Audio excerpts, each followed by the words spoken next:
Jóvenes. Buenas tardes, ingeniera.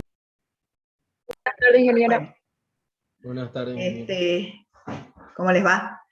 Le agradezco que se hayan podido conectar porque la verdad que ha sido una semana complicada con esto de la marcha. Después el jueves se me presentó una actividad ineludible y me preocupaba mucho, peor con lo que nos llegó, que no sé si al final iremos a acatar el paro o no. No me he interiorizado mucho. Así que sí quiero avanzarles una unidad completa hoy día, porque es muy importante. Para empezar, vamos a ver un video introductorio.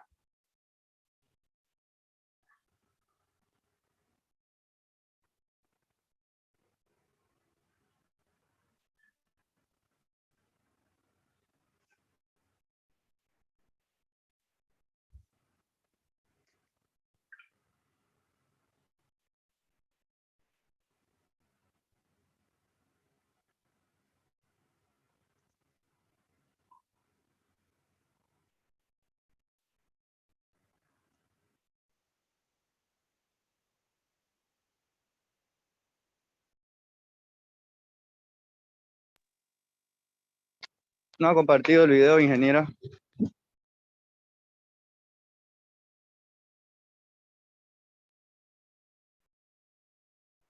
Chicos, ¿me escuchan? Ahora sí la ingeniera. escuchamos. Sí, se me ha congelado un ratito. Está mal su internet, ingeniera, parece. ¿Me escuchan? Sí, se escucha, ingeniera. Ya, no voy a conectar mi cámara porque no quiero que se me vuelva a colgar, ¿ya? Vámonos directo a la clase.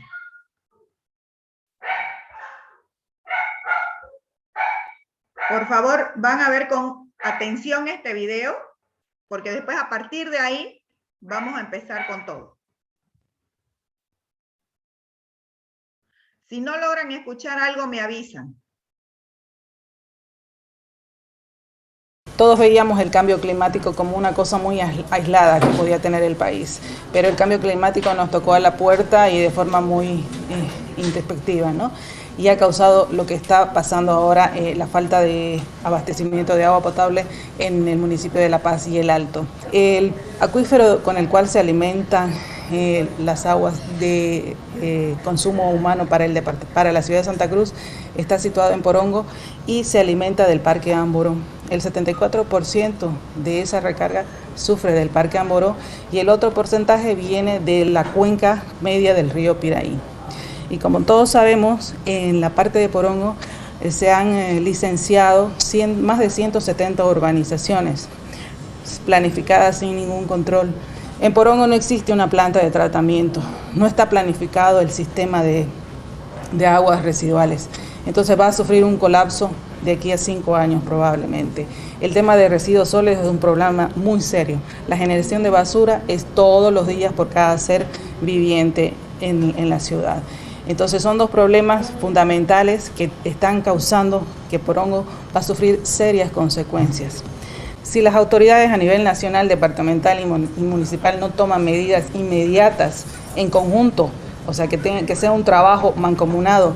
Las fuentes del agua no son exclusividad de un solo municipio. Las fuentes de agua son muchas veces compartidas por municipio y por los departamentos. Tenemos también la información de que se ha aprobado el proyecto de una carretera paralela a la carretera al norte que va a ir hacia la Bélgica, que va a atravesar el centro del acuífero fundamental del cual nosotros nos estamos alimentando de agua y nos vamos a alimentar según la proyección de Saguapac. Entonces, esos temas y esas medidas, no sé hasta qué punto lo han tocado las cooperativas, porque si bien una carretera que atraviese el punto de infiltración de agua de un acuífero, evidentemente va a causar un daño en el futuro.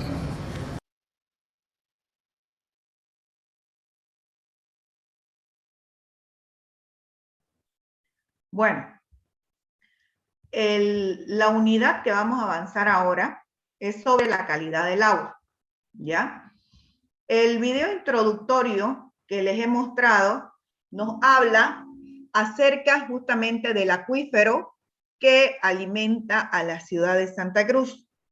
Nosotros obtenemos agua desde la cuenca Amboró, pero el acuífero principal está justamente en Porongo. Porongo está encima del agua que bebe todo Santa Cruz. Fíjense, ese video, si no me equivoco, si mal no recuerdo, es del 2016-2015, por esos años más o menos. La ingeniera decía que teníamos como 5 años más antes de que ese acuífero empiece a ser contaminado seriamente. ¿Por qué?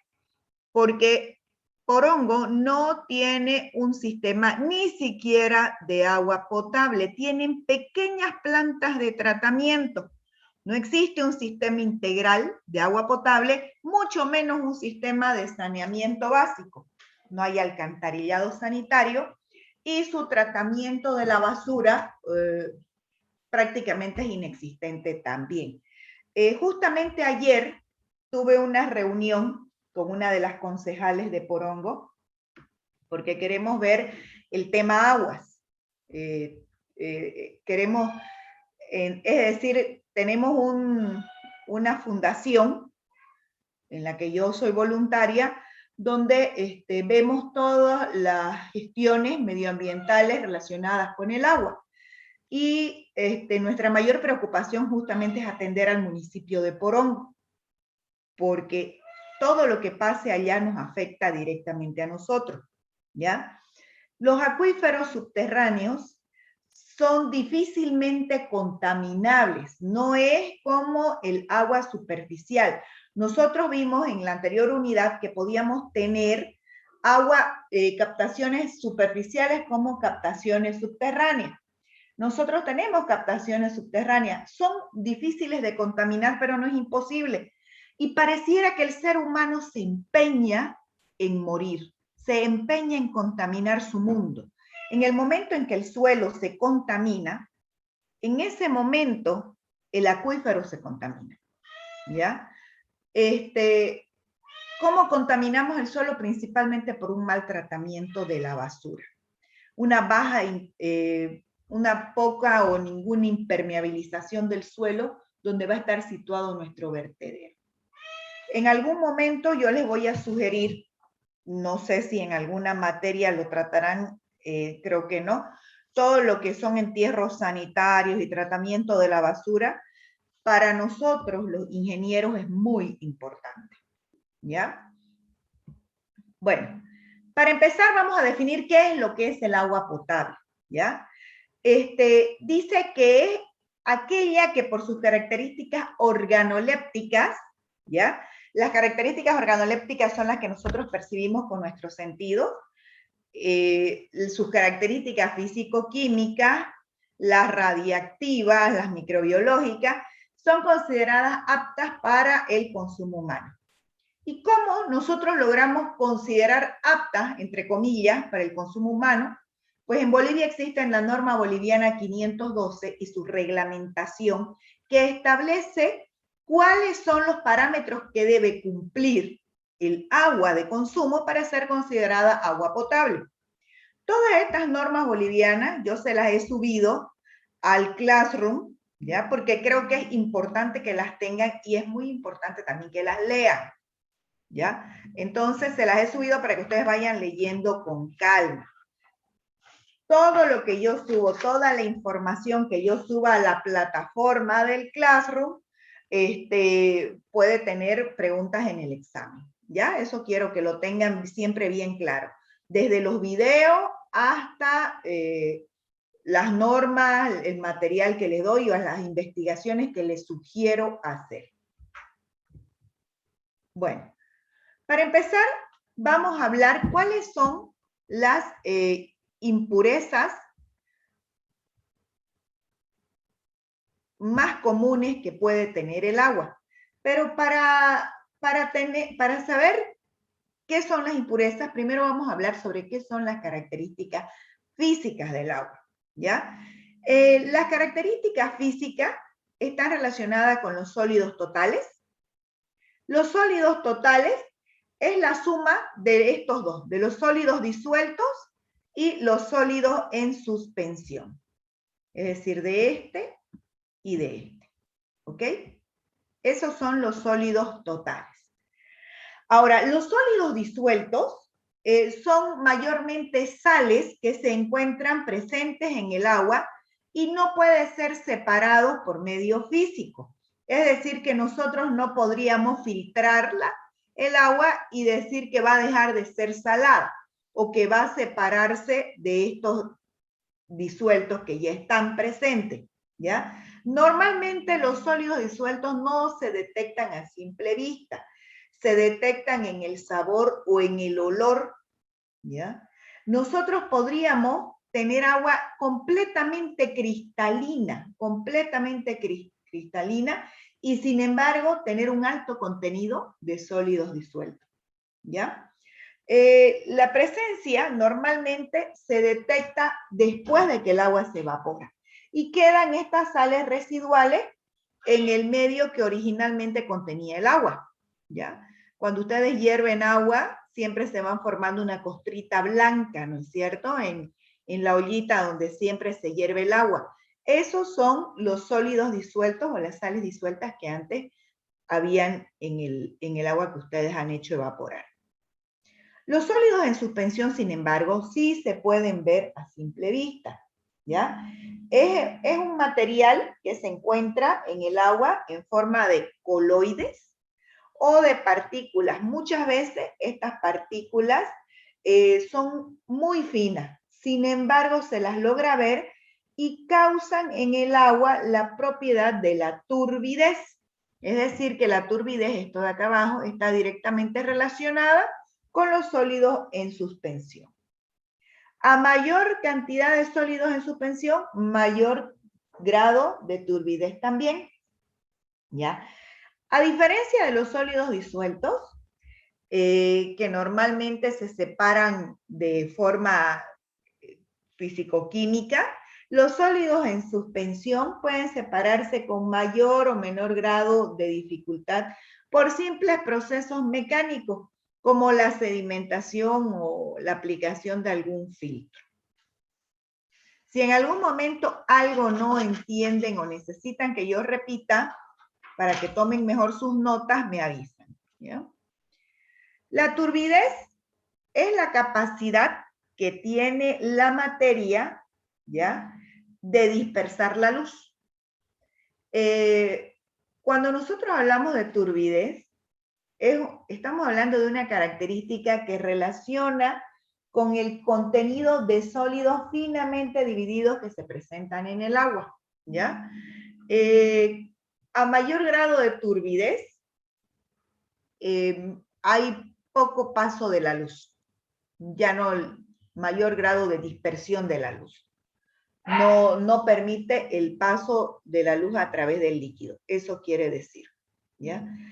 Ahora, la temperatura. La temperatura es otro parámetro físico para nosotros de suma importancia, no solamente por los ecosistemas hidráulicos que pueden existir. Nosotros sabemos que a mayor temperatura es muy difícil que sobrevivan estos ecosistemas, sino también porque está íntimamente relacionado con lo que es la calidad del agua potable. Y más adelante ustedes van a ver que para diseñar ciertos elementos de los sistemas de las plantas de tratamiento de agua potable, nosotros vamos a tener en cuenta la temperatura del agua de nuestro medio, la temperatura con la que el agua normalmente corre en nuestras tuberías, ¿ya? Ahora, cuando hay mayor temperatura, el oxígeno disminuye, ¿ya? Y cuando hay menor cantidad de oxígeno, entonces se produce la mortandad de peces o la mortandad de cualquier ecosistema o especies acuáticas. El color es otra propiedad física que indirectamente nos describe el origen y las propiedades del agua, ¿ya? Todas estas características, el olor, el color, la turbidez, la temperatura incluso, son parámetros que en forma conjunta nos describen la calidad del agua y lo que se refiere a sus características estéticas. Las características estéticas del agua son muy importantes para el consumidor. Les voy a mostrar aquí unos videos.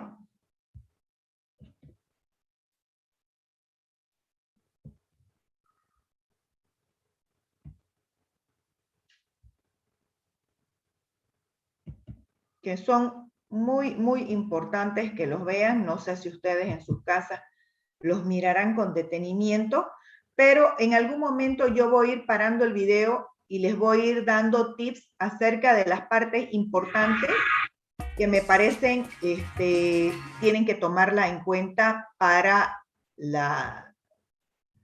examen. Por favor, presten atención.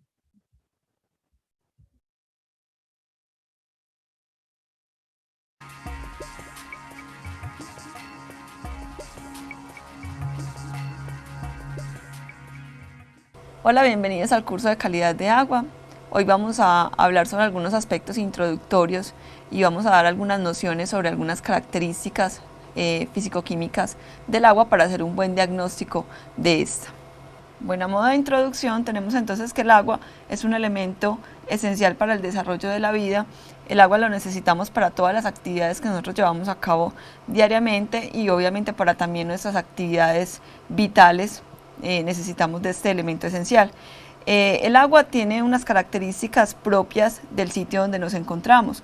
El agua tiene, dependiendo de la naturaleza, del suelo, de la atmósfera en donde se encuentra particularmente, tiene unos elementos que la hacen propia del sitio. Aquí tenemos algunas imágenes que nos muestran algunas fuentes de agua y las características de dónde provienen. Entonces vemos que, por ejemplo, estos suelos, estas rocas de donde se encuentran son las que le van a aportar esas características que la hacen única. Sin embargo, a medida que vamos bajando, por ejemplo, en los ríos, aguas abajo, vamos encontrando ciertos vertimientos propios de las actividades que realizamos a diario y esos vertimientos hacen que encontremos cierta contaminación como la que vemos en estas otras fuentes de agua específicas. Fíjense cómo es tan importante la zona de abastecimiento, la zona de toma de agua, para las características específicas que tiene el agua con la que nosotros contamos. Estas características ustedes van a ver más adelante que son determinantes para saber el tipo de tratamiento que tenemos que seguir.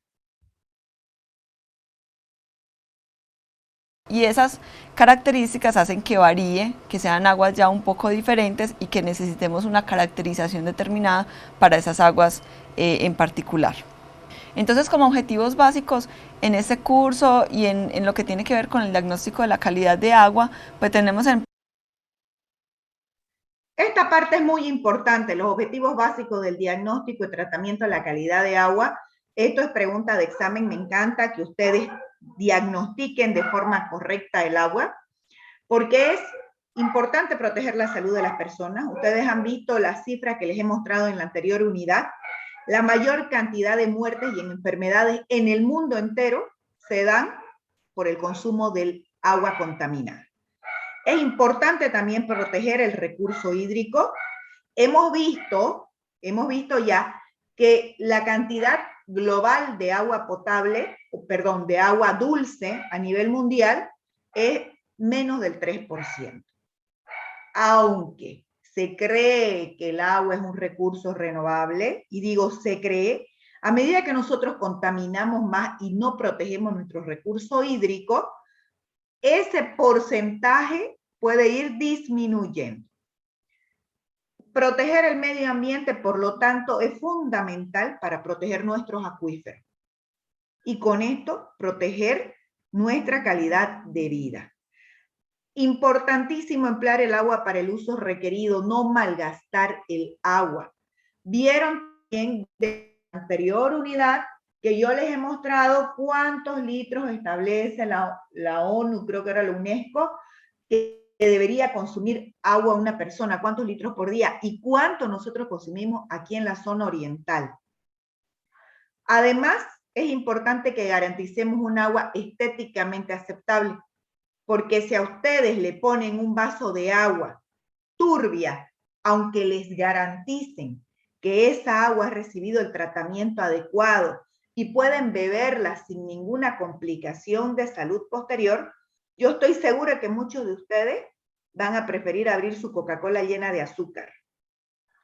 Así que todos estos objetivos básicos son muy importantes. Vamos a primera instancia y de pronto el más importante, que es proteger la salud de las personas. Dentro de la ingeniería tenemos una labor muy indispensable y es hacer que las personas que utilizan, y nosotros en particular que utilizamos esas fuentes de agua, pues no nos ocasionen un perjuicio o un daño para nosotros. Pero también tenemos unos objetivos que tienen que ver o que están muy relacionados con la parte del medio ambiente, y uno de ellos es proteger el recurso hídrico, que va muy de la mano con proteger el medio ambiente, proteger esa flora, esa fauna que se lleva a cabo y que se desarrolla en estos ecosistemas. También tenemos entonces un objetivo muy indispensable, que es emplear el agua para el uso requerido, darle a los usuarios esa agua que necesitan y que ellos puedan utilizar para las diversas actividades que se requieren. Y la última, que quizás es la menos importante, pero igual tiene un objetivo, y es garantizar un agua que es estéticamente aceptable por la población. Tenemos que para nosotros aceptable es un agua que presenta unas condiciones determinadas, es un agua que no tiene coloración, y obviamente eso es lo que hace estéticamente aceptable por nosotros, y también debemos velar por ese objetivo principal. Está también algo que tiene que ver con la eutrofización. La eutrofización tiene que ver con ese enriquecimiento de nutrientes en el ecosistema, y eso trae como consecuencias un deterioramiento precisamente a nivel ambiental. Trae un aumento en la producción de la fotosíntesis, un aumento en la biomasa o en esa cantidad de algas, como vemos por ejemplo en esas imágenes que les muestro acá. Esas imágenes nos muestran una excesiva producción de algas y nos muestran un problema de eutrofización. Y también tenemos que esas imágenes, por ejemplo, nos muestran que eso lleva a un empobrecimiento de la biodiversidad, pues obviamente el ecosistema se empieza a volver más reducido y empezamos a tener problemas a nivel ambiental. Entonces, de esta manera nosotros podemos clasificar las aguas residuales dependiendo del uso y dependiendo de las condiciones que tienen. Tenemos las primeras, que son las aguas residuales. Las aguas residuales las llamamos aquellas aguas que han sido usadas, que nosotros recolectamos a través de unas fuentes de abastecimiento o unas aguas potables, y que tienen un material bien sea disuelto o en suspensión. Ese material disuelto o en suspensión puede ser de tipo orgánico o inorgánico, dependiendo de lo que la genere. Aquí hay algunas imágenes que nos muestran diversos tipos de aguas residuales. Todas las imágenes son diferentes. Tenemos esta, por ejemplo, por acá, tenemos una proveniente de empresas de subproductos cárnicos, tiene una coloración en particular y con seguridad que la composición también es diferente. Esta otra que tenemos por acá es proveniente de unas fincas ganaderas, vertimientos de fincas ganaderas. Por acá tenemos de restaurante, por acá tenemos de plantas de sacrificio de animales, y todas ellas tienen una composición completamente diferente, debido a que lo que la genera, pues obviamente es un proceso industrial que cambia en cada una de ellas. Esas aguas residuales las podemos entonces clasificar en dos: las aguas residuales domésticas y las aguas residuales industriales. En el caso de las domésticas, son aquellas que provienen de viviendas, otros edificios o instituciones educativas. Incluso las aguas residuales industriales, pero que provienen de los baños o de las cocinas, también las denominamos aguas residuales domésticas.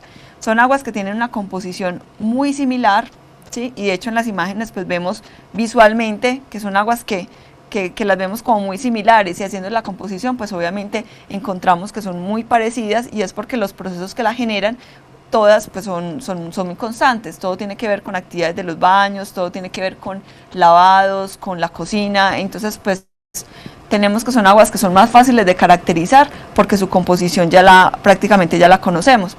Sin embargo, en cuanto a las aguas residuales industriales, tenemos que son aquellas que provienen precisamente de esos procesos que realiza el hombre a nivel de las industrias. Son aguas un poco más complicadas porque cada proceso industrial genera un tipo de agua residual en particular. Por lo tanto, se puede decir que esas aguas residuales son prácticamente propias de cada industria que estamos monitoreando. En esas imágenes vemos, por ejemplo, estas dos primeras imágenes de acá arriba, vemos entonces que son provenientes de empresas que se dedican a teñir flores, ¿cierto? Esas flores que vemos que son de colores tan bonitos y generan un tipo de agua residual que es prácticamente un colorante, ¿sí? Y tiene una composición determinada que por ejemplo que tiene por ejemplo metales pesados o material inorgánico perjudicial para el medio ambiente. Por acá tenemos otra imagen que es de una empresa textilera y la vemos por ejemplo identificada por esa coloración específica. Tenemos otra por acá de productos lácteos, ¿sí? Y también vemos que en cuanto a su apariencia visual vemos una diferencia bastante grande, pero también en cuanto a la composición, pues aquí vamos a encontrar grandes cantidades de nitrógeno proveniente de las proteínas, materia orgánica. Esta por ejemplo acá es de una empresa de chocolates y esta por ejemplo acá es de una empresa de subproductos cárnicos. Entonces también tenemos que cada una de ellas necesita una caracterización determinada debido a que el proceso industrial que la genera es completamente distinta. Tenemos las aguas de abastecimiento. Las aguas de abastecimiento son aquellas que no han sido sometidas a un proceso de tratamiento. Son las aguas que encontramos en las fuentes naturales, son las aguas que nosotros prácticamente captamos para darles un uso determinado. Lastimosamente son aguas que están siendo contaminadas porque obviamente a ellas descargamos los vertimientos y muchas veces no los descargamos en las mejores condiciones. Entonces empezamos a encontrar problemas, por ejemplo, por acá de mosquitos, malos olores. Todo eso son problemas asociados a la contaminación de estos recursos hídricos, pero son prácticamente las aguas más importantes que tenemos porque son las que nosotros utilizamos para darles un uso diario. Y tenemos las aguas potables, que las aguas potables son aquellas aguas de abastecimiento que pasaron por todo un proceso de potabilización, ¿sí? Un proceso en el que removimos sólidos en suspensión, un proceso en el que removimos color, turbiedad, hicimos un proceso de desinfección y en todas ellas hicimos que el agua cumpliera con las características que la hiciera apta para consumo humano, que no ocasionara problemas a la salud y que cumpliera, y lo más importante, con una normatividad actual vigente. En el caso de Colombia tenemos la normatividad 2115 de 2007, que es la que está enfocada en todo lo que tiene que ver con agua potable. Entonces, ya conocemos. Chicos, los tipos de agua, hasta llegar al agua potable, es muy importante también que ustedes después con detenimiento lo vuelvan a mirar, porque son conceptos que tienen que tener bastante claros, porque va a ser la base de la próxima materia que sigue a esta, a Sanitarias 2. Conociendo los tipos de agua, conociendo que cada una de ellas es completamente diferente, tenemos entonces ya qué parámetros son los que podemos utilizar para caracterizar este tipo de agua. Entonces tenemos que esos parámetros pueden estar clasificados en procesos físicos o parámetros físicos, químicos y los microbiológicos. Los microbiológicos hacen parte pues de un curso de microbiología, entonces esos parámetros no los vamos a ver dentro del curso de calidad de agua. Nosotros vamos a estar enfocados prácticamente en la parte que tiene que ver con los parámetros físico-químicos, que esa es la importancia que tenemos realmente en este curso. Entonces, algunas clasificaciones, una clasificación muy sencilla nos muestra, por ejemplo, los parámetros físicos. Algunos ejemplos, tenemos sólidos, temperatura, tenemos color, tenemos olor y sabor, aunque olor y sabor son parámetros que son organolépticos y son complicados de determinar. Prácticamente son parámetros que no se realizan en un laboratorio porque dependen más de nosotros que de un equipo. Turbiedad, que hace referencia como a esos parámetros visuales específicos, ¿sí? Por acá ya tenemos entonces los químicos, y los químicos tienen entonces dos divisiones. Tienen uno que llamamos parámetros orgánicos y otro que denominamos los parámetros inorgánicos.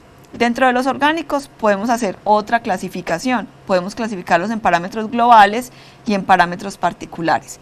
¿A qué llamamos parámetros globales? Llamamos a aquellos parámetros que medimos a diario, independientemente del tipo de agua que sea, porque son los que nos dan un indicio de la contaminación por materia orgánica, sin decirnos específicamente qué tipo de materia orgánica. Entonces lo más importante es que tenemos son la de QO, la de DBO, y para el caso de aguas potables o de abastecimiento no utilizamos el término de QO y DBO, sino que hablamos del COT, carbono orgánico total.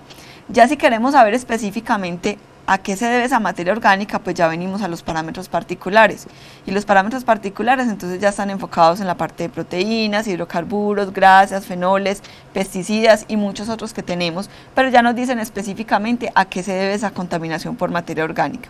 En cuanto a los inorgánicos, entonces tenemos todos los que no dependan obviamente del carbono, que son todos los del sistema carbonato, alcalinidad, acidez, dureza, ¿sí? Que hacen más referencia al uso del agua que a las implicaciones sobre la salud.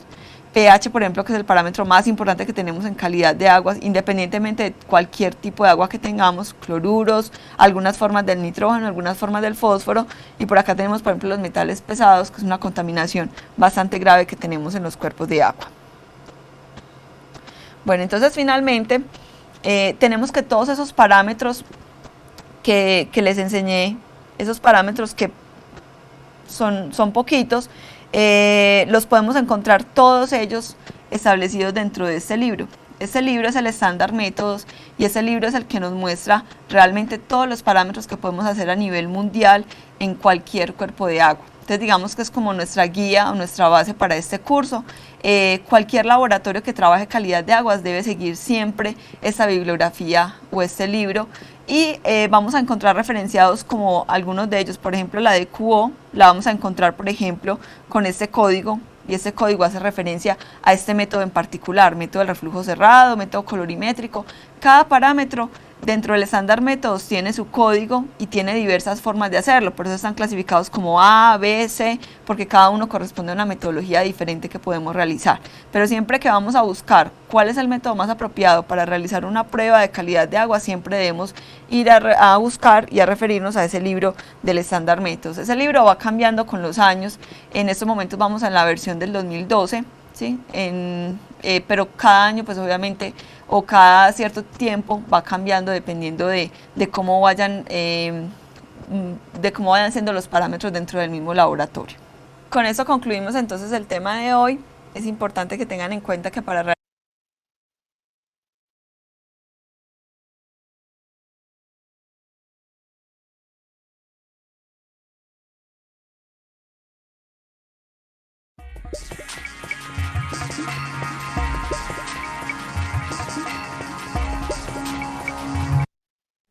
Bueno, chicos, en ese primer video nosotros hemos visto, digamos así de forma general, como yo les fui hablando, sobre ciertas características físicas de las aguas. Es muy importante que ustedes entiendan que las características físicas de contaminación, las características físicas del agua, están íntimamente relacionadas con parámetros organolépticos, que son las percibidas por los sentidos. Cuando veamos más adelante las características químicas, ahí nosotros nos vamos a dar cuenta que muchas características químicas están dentro del agua sin ser fácilmente percibidas. Aquí les voy a mostrar este video que me parece también muy importante sobre justamente lo que es la turbiedad y el color y la forma en que lo miden en un laboratorio. Nosotros en la universidad, creo, bueno, en esta materia nunca han tenido laboratorio, sería muy importante, sería muy bonito, por lo menos para que conozcan, digamos, no nos compete tanto a los civiles, sí más a los químicos, pero sería bueno que conozcamos algunos tipos de procesos. Por eso es que les he preparado este video también. Yo lo voy a ir parando donde yo tenga que hacer alguna aclaración y considere que sea importante lo que les voy a decir. Si no logran ver algo, por favor, me avisan, ¿ya?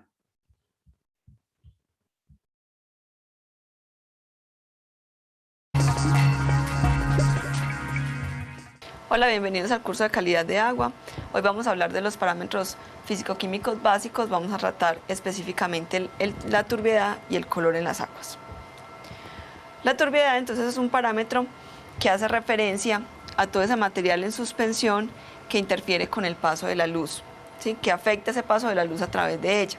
Aquí vemos dos imágenes que nos muestran diferentes grados de turbiedad. Aquí tenemos en esa primera imagen un agua que es poco turbia porque alcanzamos a ver el fondo de ese lecho, de ese ecosistema, pero en este caso tenemos el caso contrario, que es aguas que son muy turbias, en donde no alcanzamos a ver el fondo, donde está restringido ese paso de la luz. Entonces también podemos definir como aquellas aguas en las que está restringida la visión en la profundidad. Y eso es a lo que hacemos referencia con la parte de turbiedad. La turbiedad entonces puede ser causada por una gran variedad de materiales.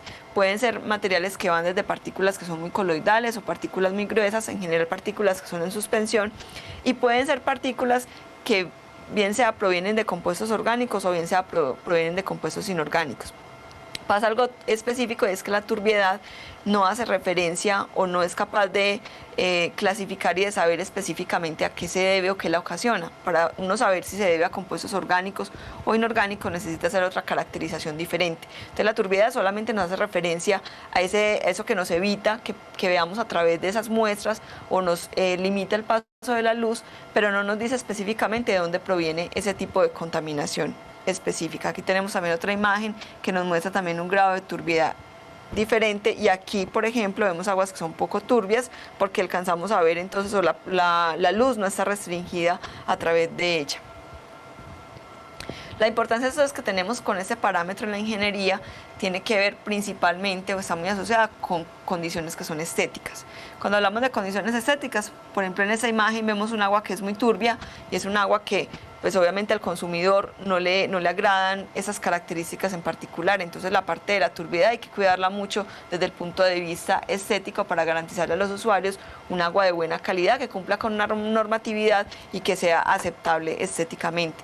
Sin embargo, hay otras consecuencias, digamos, y otras problemáticas asociadas con la parte de turbiedad que ya vienen, por ejemplo, en los procesos de filtración.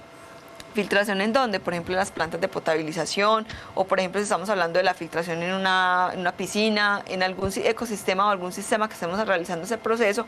Entonces, la turbiedad es una medida que nos indica esa filtración, cómo se está llevando a cabo, si se está llevando correctamente o no. En teoría, pues un agua que sea muy turbia, a medida que pasa por un proceso de filtración, debe de disminuir considerablemente ese proceso porque estamos eliminando esos sólidos en suspensión. Y también es importante desde el punto de vista de la desinfección, porque esas partículas o esos sólidos hacen que se interfiera con ese proceso específico de desinfección. Muchos microorganismos se pueden pegar a esas partículas de esos sólidos y el desinfectante pues no actúa correctamente con él. Y lo otro es que como la turbiedad es asociada a compuestos que pueden ser orgánicos, cuando los juntamos con el cloro, que es uno de los agentes que utilizamos en la desinfección, eso nos puede dar lugar a la formación de compuestos cancerígenos o trialometanos. La turbiedad entonces la realizamos con un equipo que se llama el equipo del turbidímetro, y es un equipo que se basa en el principio de la nefelometría, que consiste en evaluar o mirar el grado de dispersión de la luz en una muestra de agua. Tenemos aquí el equipo, entonces el equipo lo que hace es simplemente que colocamos en una celda de vidrio la muestra, la colocamos directamente sobre el equipo, y el equipo lo que hace es mandar un rayo de luz a través de la muestra y cuantificar cuánto de esa luz que envió se devuelve por procesos o por problemas de turbiedad que tenga la muestra. Obviamente, entre mayor dispersión, mayor turbiedad va a tener esa muestra. Y esa turbiedad entonces se representa a través de unas unidades que llamamos unidades nefelométricas de turbiedad, o las UNT, o también pues tenemos las siglas en inglés que son las NTU. Para el caso de la turbiedad, entonces la toma de almacenamiento de la muestra, pues es lo más recomendable realizarla en campo. Es una medición que se puede hacer en campo. El equipo es muy pequeño, aquí lo tenemos en esta imagen, es un equipo que se puede cargar fácilmente hacia el sitio, entonces es una medición que es adecuado realizarla en ese punto, y más porque la turbiedad puede ser ocasionada por compuestos orgánicos. Si tomamos la muestra y la llevamos al laboratorio, esa materia orgánica se puede ir degradando y puede ir cambiando también las propiedades de la turbiedad que tengamos. En caso de que no se pueda realizar en campo, se puede realizar en el laboratorio teniendo en cuenta algunas consideraciones.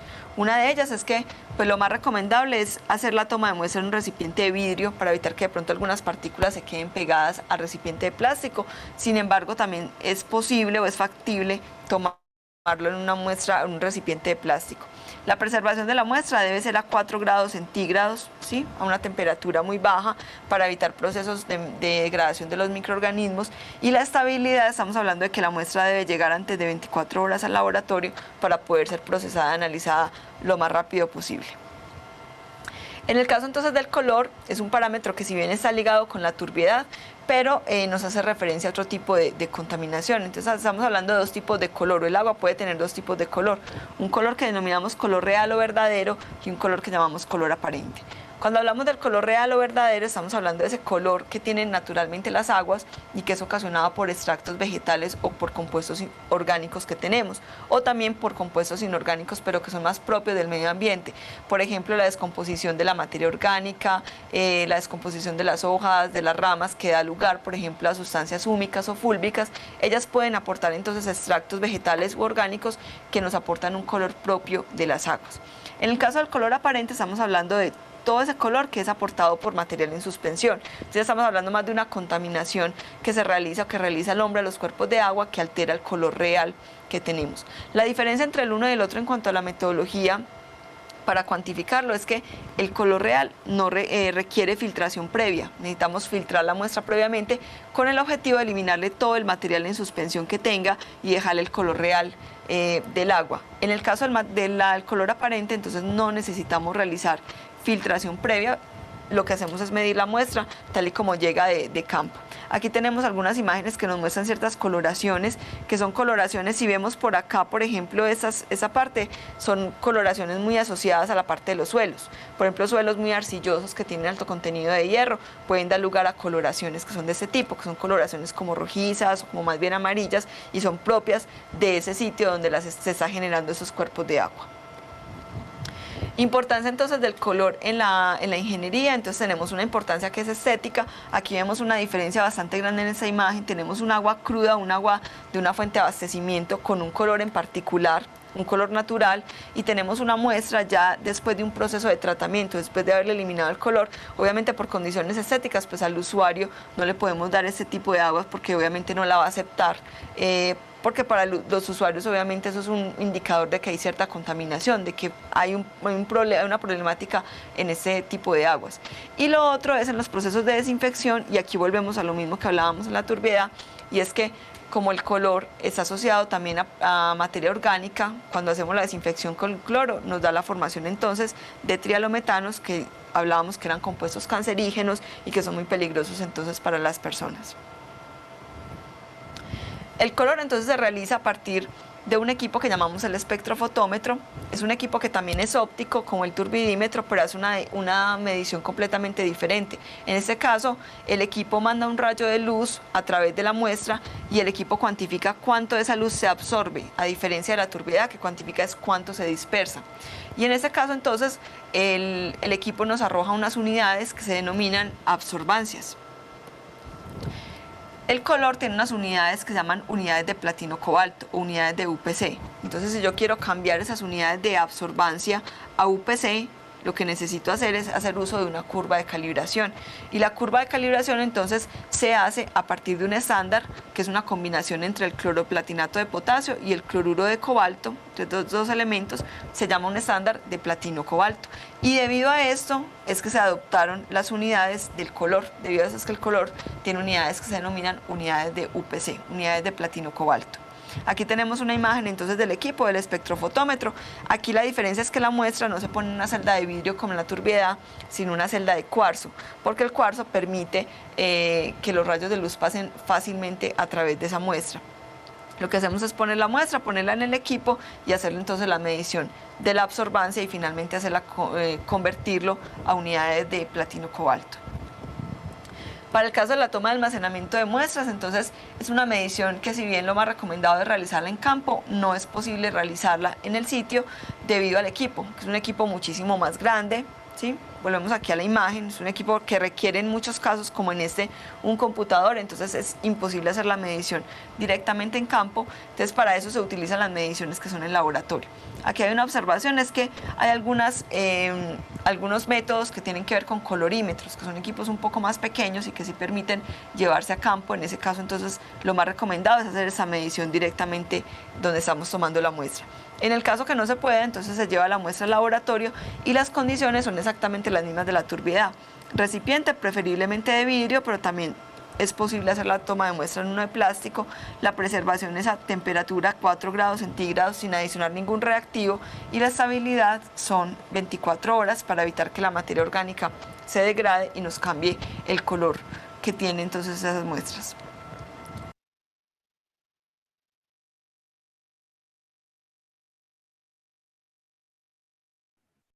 Bueno, creo que ya hemos o menos les ha quedado bastante claro, ¿no? ¿O tienen alguna duda sobre las características físicas y su importancia con la calidad de agua? Fíjense que las características físicas muchas veces son avisos de cierta contaminación química dentro del agua. Ahora yo les voy a hablar un poquito acerca de las características químicas o el tipo de contaminación química que puede haber. Los cianuros son venenos poderosísimos. Evidentemente no tienen que estar presentes dentro de lo que es el agua potable, ¿ya? Son compuestos sumamente tóxicos.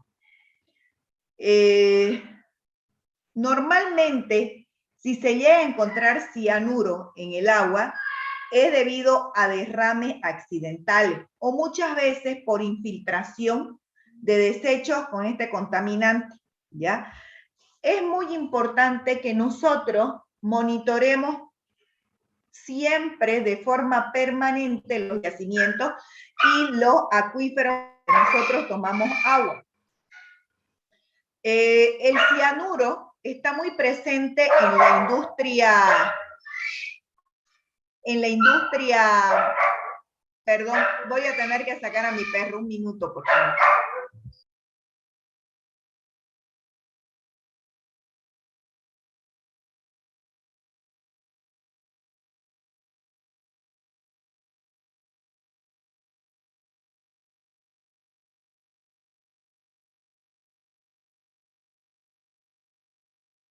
Perdón, les decía que el cianuro es presente en la industria minera, sobre todo.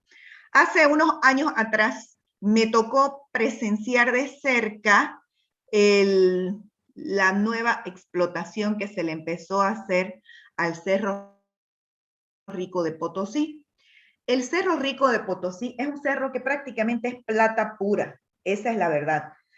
Resulta que hace años atrás, bastantes años, hace unos 10, 15 años atrás, nos tocó hacer un trabajo de contención medioambiental justamente en la nueva explotación del Cerro Rico. Ustedes saben que este Cerro de Potosí es patrimonio de la humanidad, es decir, que ellos no pueden explotarlo al 100%.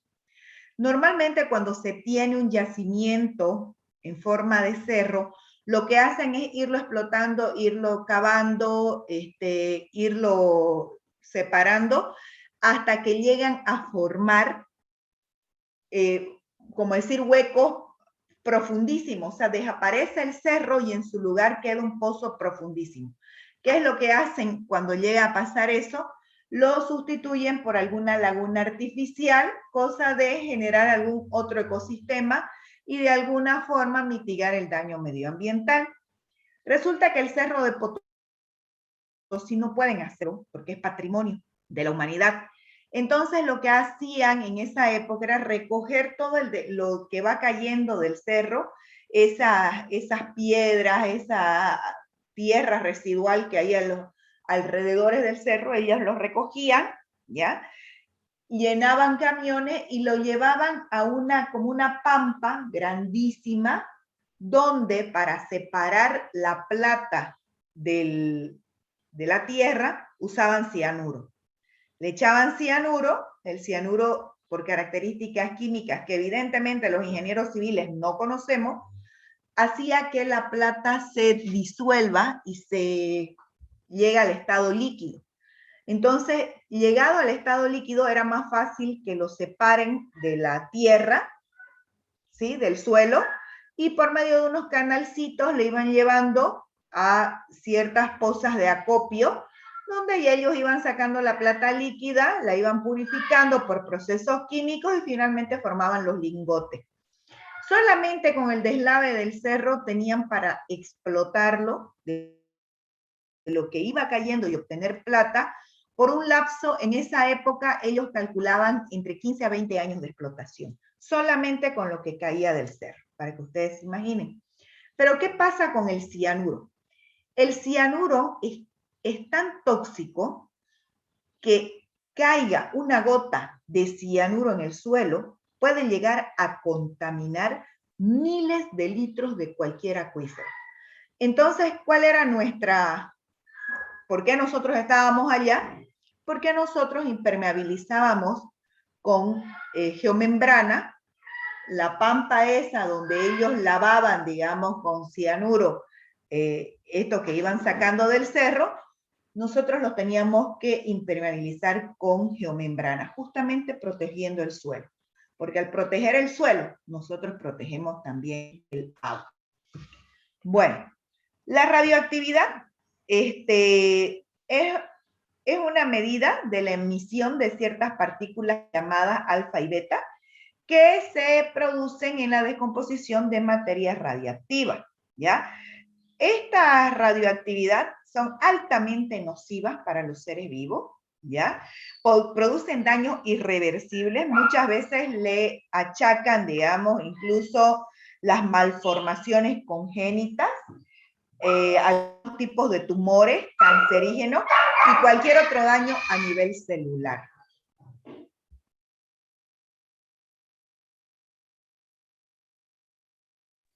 Los nitratos, y especialmente los nitritos, esto de acá, son indeseables en las aguas potables porque pueden ocasionar la enfermedad que se conoce como metahemoglobinemia, ¿ya? Esta enfermedad lo que produce es que se va absorbiendo de alguna manera el oxígeno de la sangre, las personas se ponen azules, así como pitufos, y finalmente las personas llegan a morir por asfixia, porque ya no tienen oxígeno en su propia sangre. Esa es la contaminación por nitratos.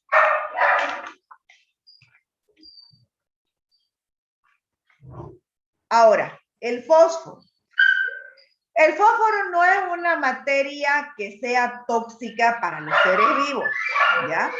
Sin embargo, la presencia de fosfatos en agua potable sí ya nos indica que ese acuífero está siendo contaminado por aguas residuales.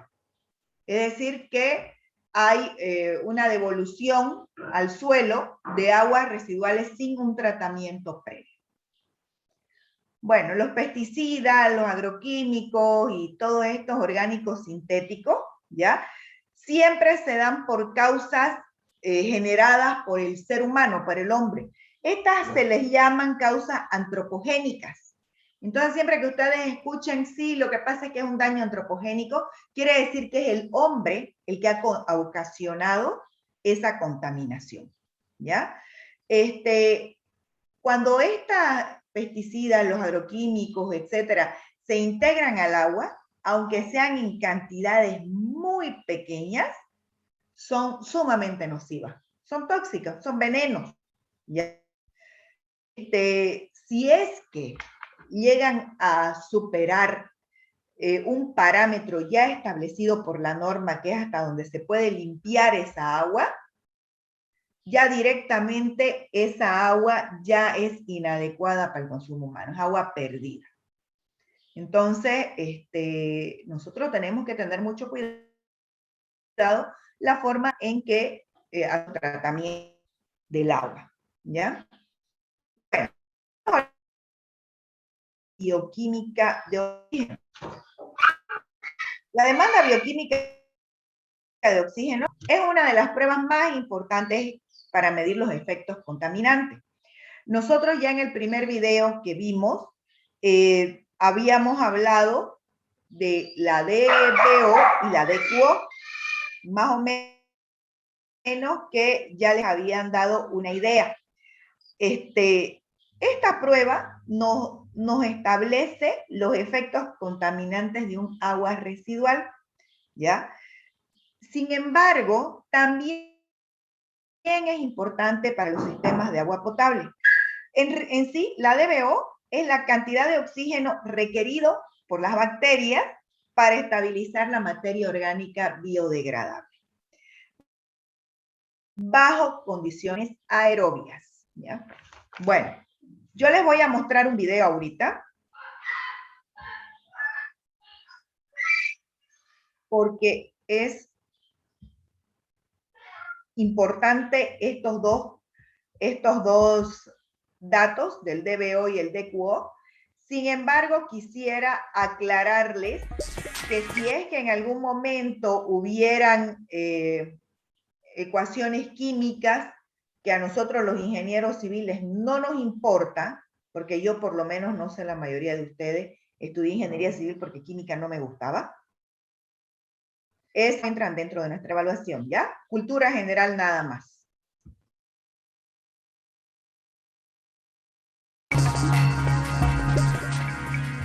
Hola, bienvenidos al curso de calidad del agua. Hoy vamos a ver el tema de demanda bioquímica de oxígeno o DBO5. Se define como la cantidad de oxígeno requerido por las bacterias para llevar a cabo el proceso de degradación de la materia orgánica, pero aquella materia orgánica que es biodegradable, que es susceptible de descomposición por parte de esos microorganismos. Y eso se lleva a cabo, o esa prueba se lleva a cabo entonces en presencia de oxígeno. Requerimos entonces la presencia de oxígeno. Básicamente entonces, para esta demanda bioquímica de oxígeno, lo que hacemos es tomar la materia orgánica, someterla a la presencia de oxígeno con unas bacterias.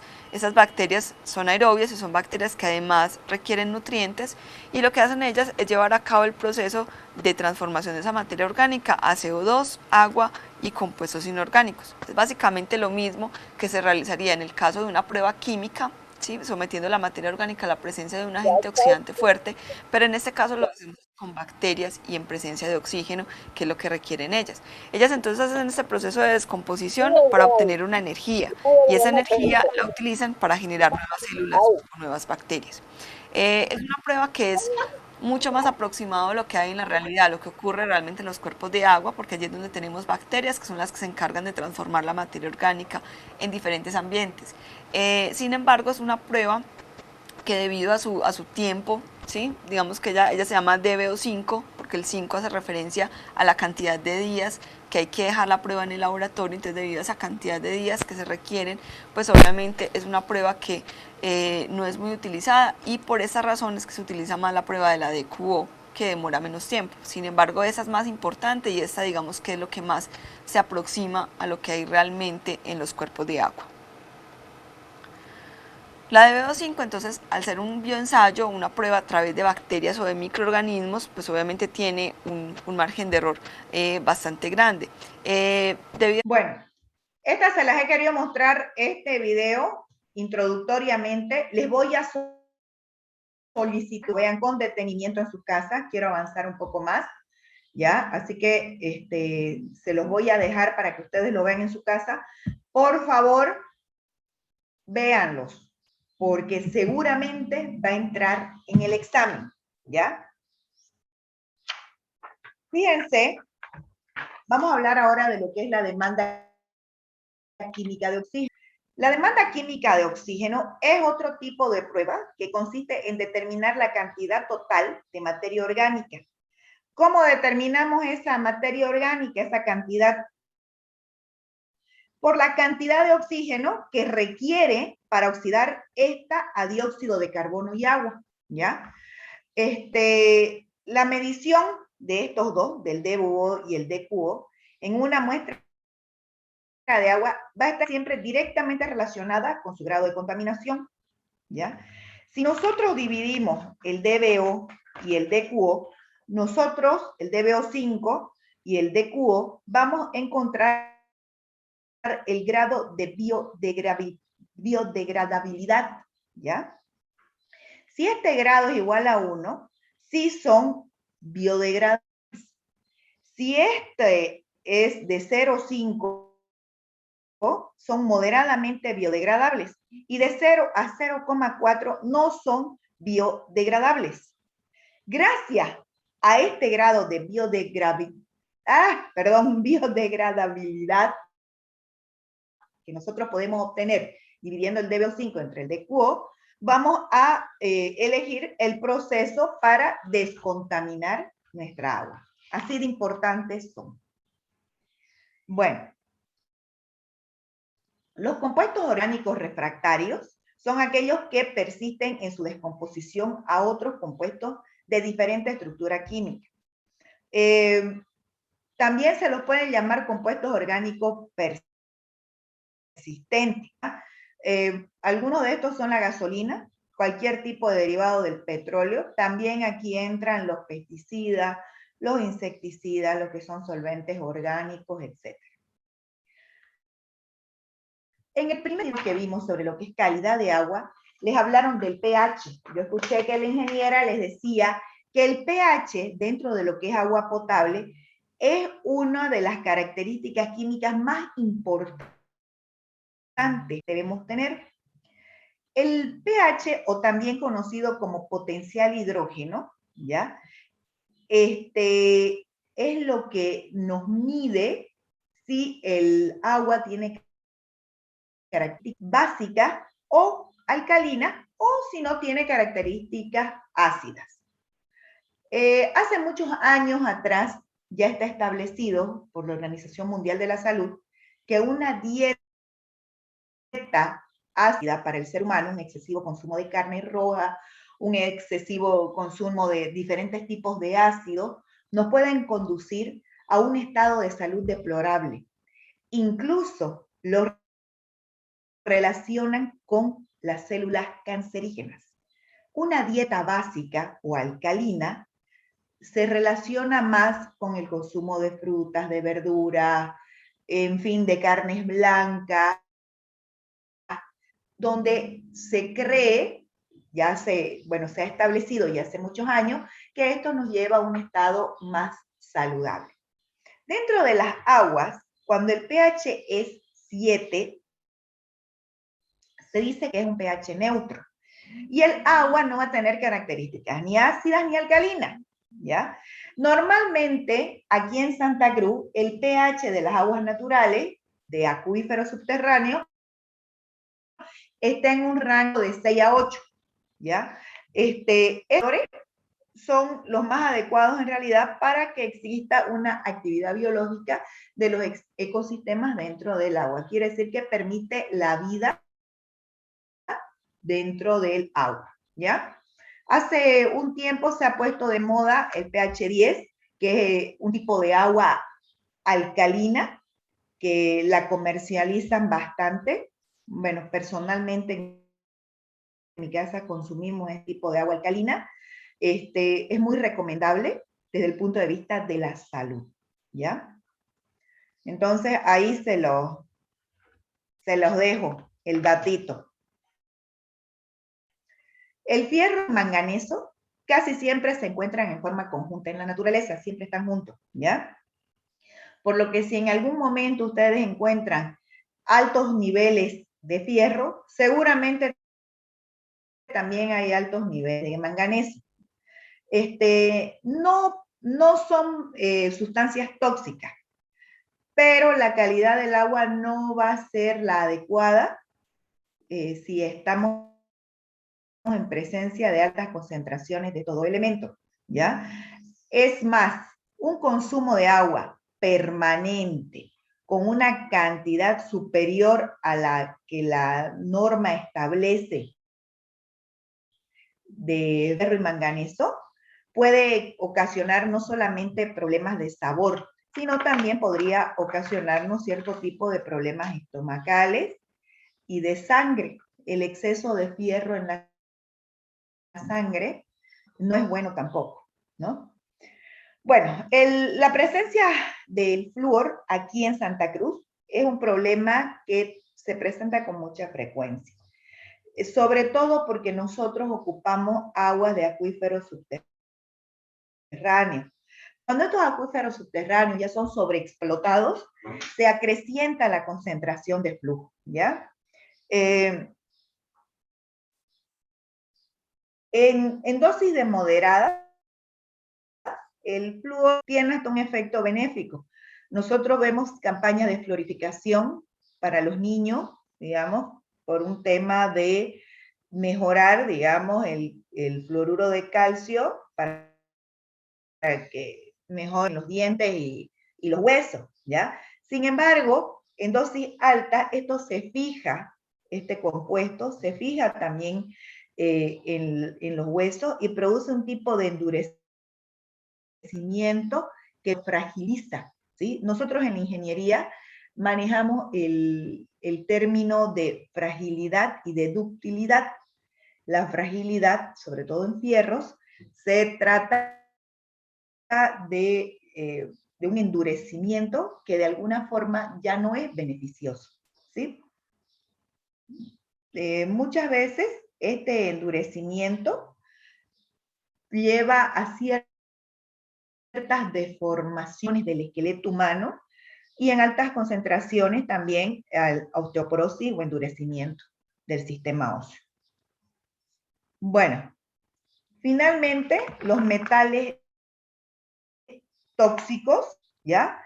Como el cromo, níquel, mercurio, el plomo, el arsénico, presentan un nivel de toxicidad tan alto que prácticamente, aunque sean cantidades mínimas, durante un largo periodo de tiempo, ¿ya? Pueden causar daños irreversibles en el organismo. Muchos de estos metales pueden producirnos envenenamiento a largo plazo, ¿sí? Sobre todo el plomo. Fíjense que en la antigüedad las ollas, los sartenes, eran hechos de plomo. Ya en los años 60, los años 50, se descubre la alta toxicidad del plomo. Y lo descubren gracias al amarillo de las margaritas de Van Gogh. Fíjense, para los que saben un poquito de arte, Van Gogh fue un pintor muy reconocido, ¿sí? Que murió por envenenamiento al pintar su cuadro más famoso, Las Margaritas de Van Gogh. Entonces, a partir de ahí ya se empieza a estudiar, digamos, cuál es la injerencia del plomo o de estos metales tóxicos que se pensaban que a la larga, digamos, pasaban por el organismo, porque no es un efecto inmediato, pero sí, digamos, producen un envenenamiento a largo plazo. Y ese envenenamiento por plomo, por ejemplo, es irreversible. Es decir, que quien llega a tener altas concentraciones en el organismo prácticamente ya no tiene salvación. Bueno, dentro de las características químicas del agua, tenemos la conductividad. La conductividad es la capacidad que tiene el agua de conducir la energía eléctrica, ¿ya? La conductividad, de forma indirecta, nos mide la cantidad de sales o sólidos disueltos que tiene el agua natural. Si ustedes tuvieran un agua como las que usan en las baterías, un agua absolutamente pura, y ustedes meten un cable pelado en esa agua, no va a pasar absolutamente nada, pueden meter su mano también. Pero si a esa agua ustedes le echan sal, la disuelven y vuelven a meter ese cable pelado, inmediatamente se va a convertir el agua en un agente conductor muy rápido, ¿ya? La salinidad y la calidad del agua nos mide sobre todo el sabor que va a tener el agua, ¿ya? Todas las aguas tienen sales disueltas, absolutamente todo, ¿ya? Es una de las características de calidad del agua, justamente porque es lo que nos va a permitir que el usuario acepte nuestra agua potable, ¿ya?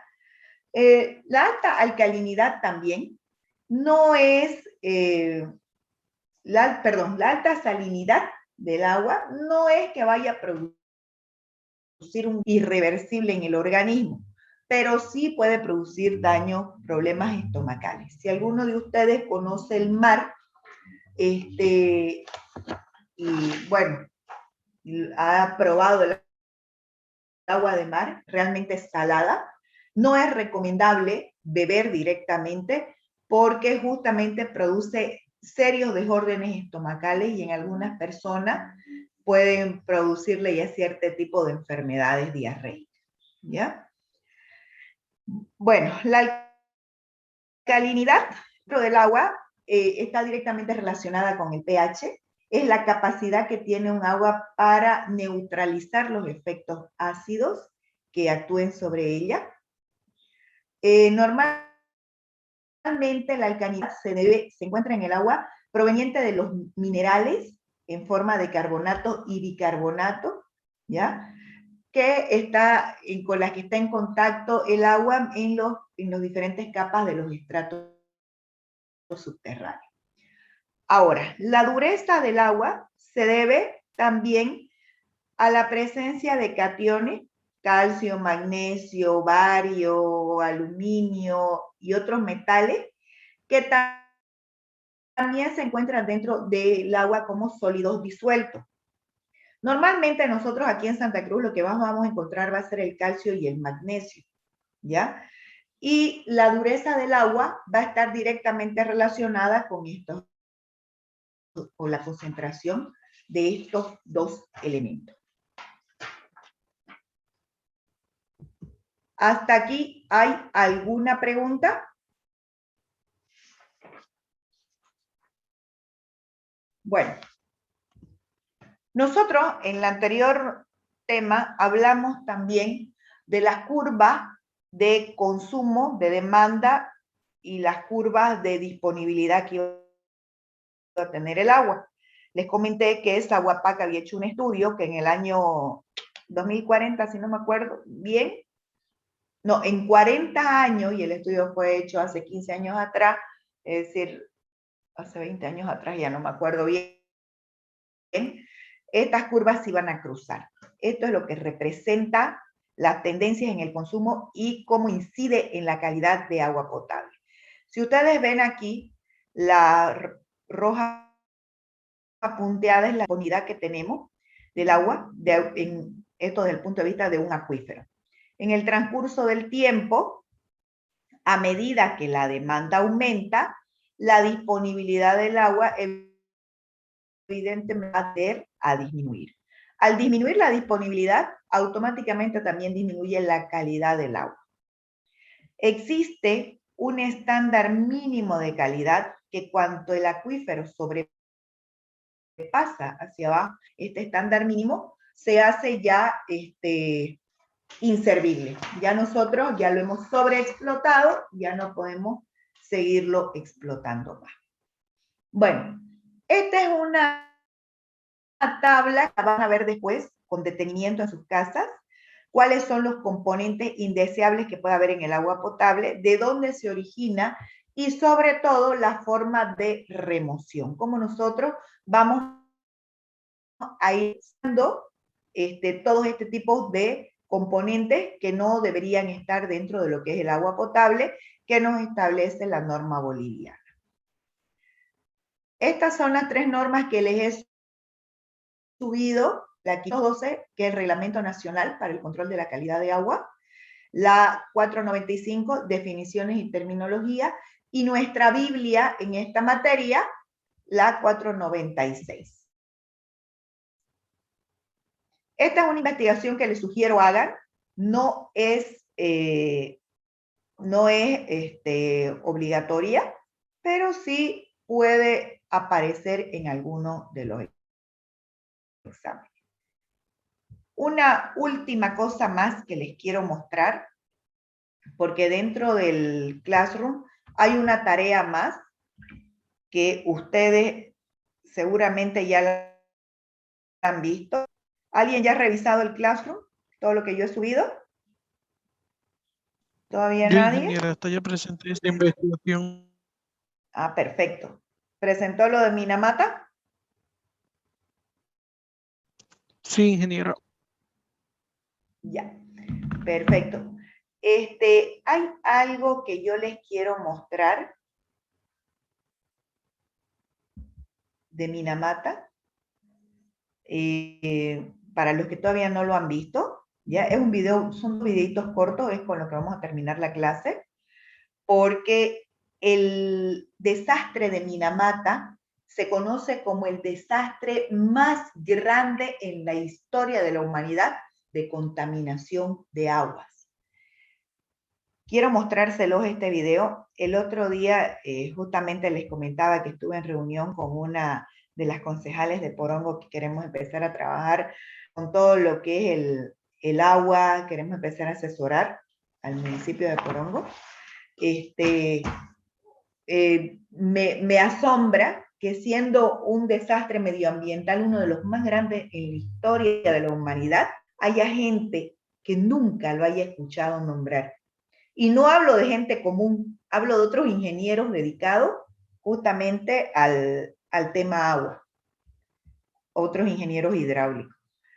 Me parece importantísimo que nosotros empecemos a relacionar el medio ambiente, el cuidado medioambiental, con lo que es la conservación del agua, porque en base a eso es que nosotros vamos a elegir los diferentes procesos de tratamiento que vamos a seguir adelante.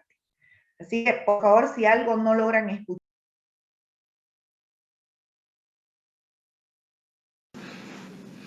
Cordial saludo a todos. Hoy les voy a presentar uno de los desastres más grandes que ha habido en la historia de la humanidad. El desastre de la contaminación por mercurio en la bahía de Minamata, Japón. Ubiquémoslo en la isla Cuyo, al suroccidente de Japón. Ese fue el sitio donde se inició la tragedia. Este es el estado actual de la bahía de Minamata después de su remediación. Los síntomas comenzaron a verse cuando los gatos de Minamata comenzaban a reaccionar de forma violenta con movimientos involuntarios, se estrellaban con las cosas y se enloquecían. Era algo realmente grave, terrible. 2 años después de que aparecieron estos síntomas en los gatos, aparecieron en otros animales, también aparecieron en aves, en perros, en cerdos, y finalmente comenzaron a aparecer los síntomas en humanos. La prefectura de la ciudad comenzó a hacer investigaciones de qué era lo que estaba sucediendo, y secretamente la firma, la fábrica que había, la Shin Nichitsu, que había iniciado la contaminación porque tenía una fábrica de plásticos en el que el mercurio se utilizaba como catalizador para la producción de PVC, hizo las investigaciones del caso, se dio cuenta, probando en otros gatos, que ellos eran los que estaban generando esa contaminación. Los síntomas que presentaban en los humanos eran temblores, pérdida del equilibrio, convulsiones, ataxia, que es la pérdida de la coordinación, disartria, o sea, no se entendía lo que hablaban, y finalmente una muerte muy dolorosa. Se puede observar también que convulsionaban, no tenían una motricidad fina. Los médicos de la empresa que finalmente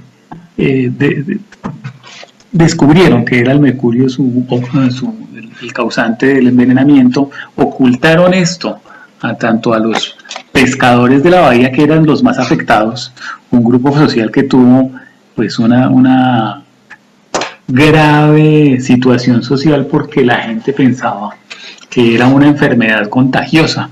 Entonces ellos fueron separados y la gente no les ayudaba ni les colaboraba y los tenían separados de sus grupos sociales.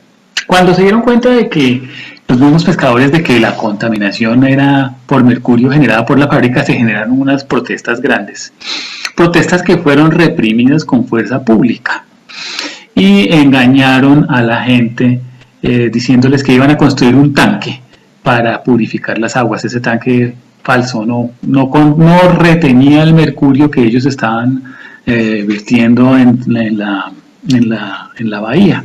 La gente seguía consumiendo. Estábamos en el año 1959 y la comunidad protestó con sus muertos y se certificó que eran muertos por contaminación por mercurio. Ahora bien, la compañía no detuvo el vertimiento de mercurio hasta el año 1962, cuando descubrió otro método para procesar el PVC y el polietileno. Es decir, nunca les importó la salud de los pobladores de la bahía que eran pescadores, los que sufrieron más de 1000 muertes y miles de intoxicados. Se generaron varias protestas, las autoridades fueron muy permisivas con la compañía, pero había unos intereses creados en nombre del desarrollo y del progreso. Se permitía el envenenamiento de la población de Minamata.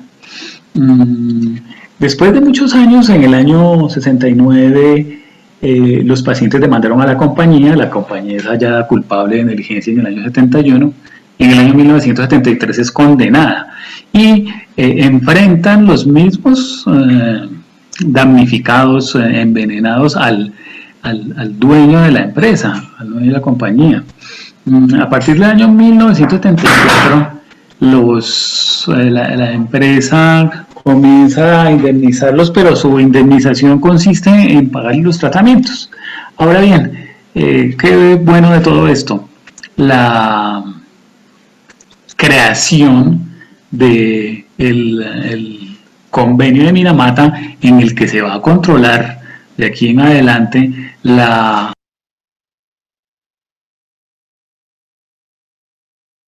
Chicos, eso que ustedes acaban de ver, esas personas que convulsionaban, no es ciencia ficción, eso realmente son videos reales del envenenamiento por mercurio que sufrieron los pescadores de Minamata. Como datos importantes que a mí me parecen que ustedes deben conocer, en el 57 se descubre.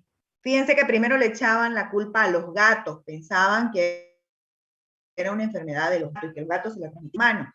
Finalmente, por una niña, en realidad no está en esta parte de la historia, es por una niña de 5 años, que es la primera que se enferma, ¿ya? Se llega a descubrir que realmente había mercurio en el agua.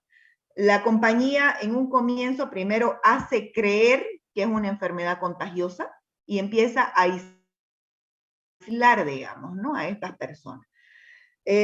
Finalmente, en el año 62, o sea, más o menos 5 o 6 años después, es que recién aceptan que dejar de verter mercurio en el agua. O sea que durante años, sabiendo la compañía que estaban envenenando a los ciudadanos de Minamata, ellos siguieron vertiendo mercurio en la bahía de los pescadores, un pueblo pesquero, vivían de la pesca, entonces automáticamente la contaminación llegaba a los camarones, llegaba a los pescados que ellos consumían.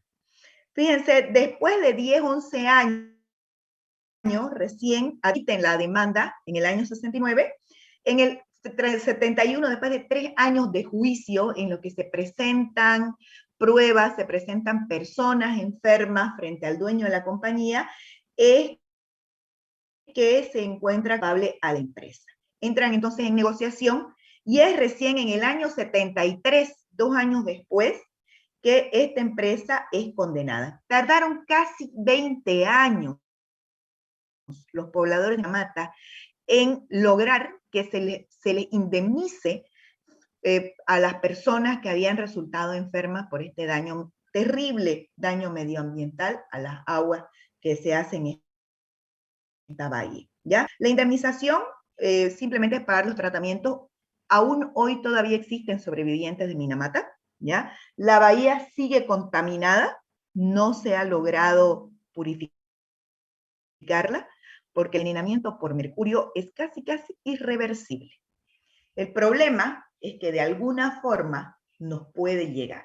Así como nos llegó el coronavirus, también esos peces contaminados, esas aguas, siguen circulando a nivel mundial y en algún momento puede llegar a cualquier otra bahía que esté cerca de nosotros. Por favor, este último.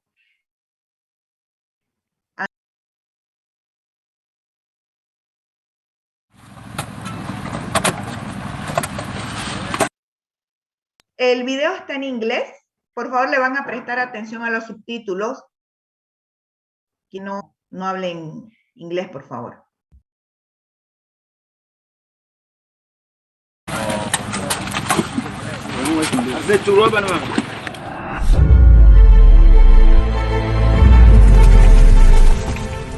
Because mercury is dangerous to the environment and to our individual lives. So we're trying to make sure we eliminate its use completely, if not completely, to the barest minimum. Miners have over the centuries has been used to mercury in their amalgamation process towards the recovery of gold. Mercury is a heavy silvery white metal which is liquid at room temperature and evaporates easily. It is a naturally occurring element that will always be present in the environment. It cannot be broken down or degraded into harmless substances. It can only change form. It has serious implications on our health, especially pregnant women and children. It can cause about deformation. Once deposited in the environment, natural microbes can change mercury to methylmercury, a particularly hazardous form that becomes more concentrated as it travels up the food chain. Mercury is currently used in many products and processes worldwide and is part of our daily life. However, human activity, especially artisanal small-scale gold mining and the burning of coal, has increased the release of mercury into the environment, raising the concentration of mercury in the atmosphere, soils, freshwaters and oceans. Dirty gold mining has ravaged landscapes, contaminated water supplies, and contributed to the destruction of vital ecosystems. Hay mercurio a niveles 10, 20, 30 veces encima de los niveles permisibles. Está afectando personas de toda edad, ambos géneros, y el problema está aumentando. In January 2013, a global treaty called the Minamata Convention on Mercury was agreed to protect human health and the environment from the adverse effects of mercury. The major highlights of the Minamata Convention include a ban on new mercury mines, the phasing out of existing ones, control measures on air emissions, and the national regulation of the informal sector for artisanal and small-scale gold mining, which is the biggest emission source of mercury into the environment. The Minamata Convention is much more than an environment convention, which I think for many was initially perceived as that, but it's a health convention equally much.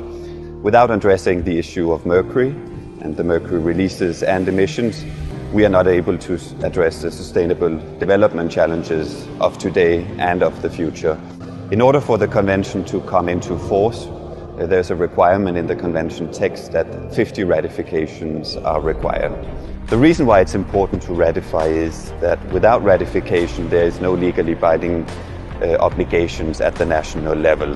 One of the initiative we have is the Swiss-funded initiative, the ratification and early implementation of the Minamata Convention of Mercury. We have the convention text, that's the first step, but many will follow. And one important step is the entry into force of this convention and the early implementation. And there we can continue our support through projects like the UNITAR project, where we support countries in preparing the ratification. Our role is to provide as much support as possible, administratively and technically. And in order to do that, we are using all our tools and materials available. This project has been able to gather different stakeholders around the table. There was a stakeholder forum which brought together all the various stakeholders across civil society, government, academia, and the media to discuss what the convention is about, what are the requirements, what are the roadmap towards ratification. Where some people now, they know what is mercury, they know what are the implications of mercury, of the mismanagement of mercury, and they also know what are the different alternatives. The Swiss UNITAR project on the ratification and early implementation of the Minamata Convention on Mercury started in early 2014 and involved 16 countries. We see that we have already many countries that have ratified now, that are members of the convention. That we believe is the best sign if a project works or not. El proyecto va a ayudar a difundir los beneficios de la ratificación del convenio. Ser parte ayudará al país a canalizar una serie de recursos y transferencias de tecnología. Ghana will do its best to ratify the convention as quickly as possible. In fact, our target is to have it done in 2016. If we are able to succeed in doing that, it means that the risk of mercury will be reduced drastically with time. Pollution has no borders, so you need globally enforced conventions, agreements, laws that help to reduce the impact of waste on our environment. And it's not the environment of Switzerland or the environment of Ghana, it's the environment of all society and human beings.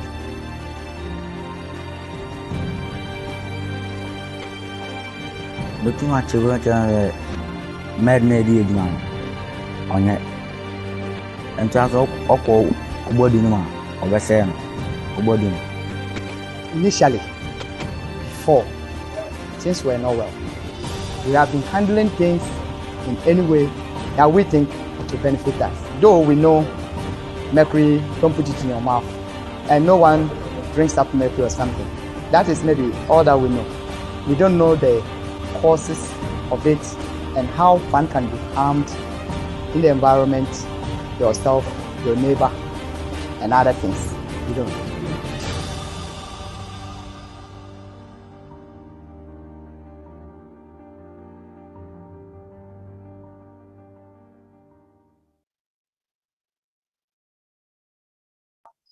Listo, chicos. Tienen una tarea de investigación de Minamata. Me parece muy importante que ustedes la hagan porque es importante que Bolivia ratifique año a año su convenio con Minamata. ¿Ya? Su participación de este convenio con Minamata. Yo lo tengo que dejar aquí en el chip metido de todos ustedes, futuros ingenieros, futuros empresarios, que son los que van a llevar adelante una ingeniería ya más amigable con el medio. Y ahora no se trata de si el costo-beneficio es mayor o menor. Ahora se trata de que con eso tenemos que salvar nuestras vidas. ¿Ok? Bueno, chicos, eso sería todo. Les agradezco. Ingeniera, hacer esta clase y la paciencia. Sí, dígame. ¿Subirán las clases grabadas al Classroom? No. No. Usted tiene que asistir a las clases. Esa es su obligación. Yo no tomo asistencia, ¿ya? Y no les doy puntaje por que asistan tampoco, porque en realidad es de ustedes. Es un derecho que tienen y también es una obligación, ¿ya? No las grabo las clases porque el que quiera ser ingeniero va a asistir. El que no quiera ya es problema de cada uno, ¿ya? Bueno. ¿Listo ya todo?